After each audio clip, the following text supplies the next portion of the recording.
When one wishes to play the wit, one sometimes wanders a little from the truth. I have not been altogether honest in what I have told you about the lamplighters, and I realize that I run the risk of giving a false idea of our planet to those who do not know it. Men occupy a very small space upon the earth.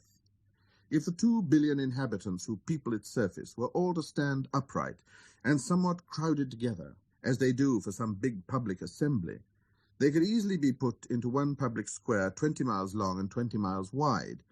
All humanity could be piled up on a small Pacific islet. The grown-ups, to be sure, will not believe you when you tell them that. They imagine that they fill a great deal of space. They fancy themselves as important as the baobabs. You should advise them, then, to make their own calculations. They adore figures, and that will please them. But do not waste your time on this extra task. It is unnecessary. You have, I know, confidence in me. When the little prince arrived on the earth, he was very much surprised not to see any people. He was beginning to be afraid he had come to the wrong planet when a coil of gold, the color of the moonlight, flashed across the sand. "Good evening," said the little prince, courteously. "Good evening," said the snake. "What planet is this on which I have come down?" asked the little prince. "This is the earth. This is Africa," the snake answered. "Ah, there are no people on the earth?" This is the desert. There are no people in the desert. The earth is large," said the snake. The little prince sat down on a stone and raised his eyes towards the sky.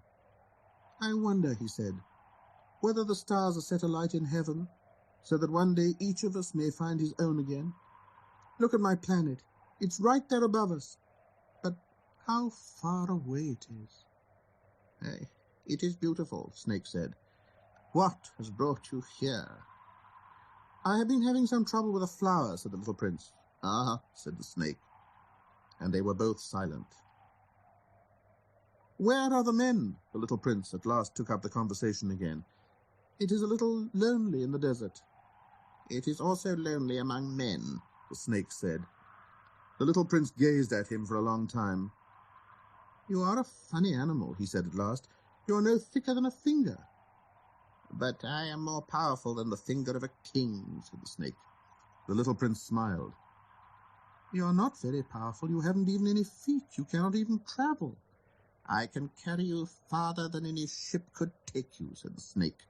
He twined himself around the little prince's ankle like a golden bracelet. "Whomever I touch, I send back to earth from whence they came," the snake spoke again. "But you are innocent and true, and you come from a star." The little prince made no reply. "You move me to pity. You are so weak on this earth made of granite," the snake said. "I can help you some day, if you grow too homesick for your own planet. I can—" "Oh, I understand you very well," said the little prince. "But why do you always speak in riddles?" "I solve them all," said the snake. And they were both silent.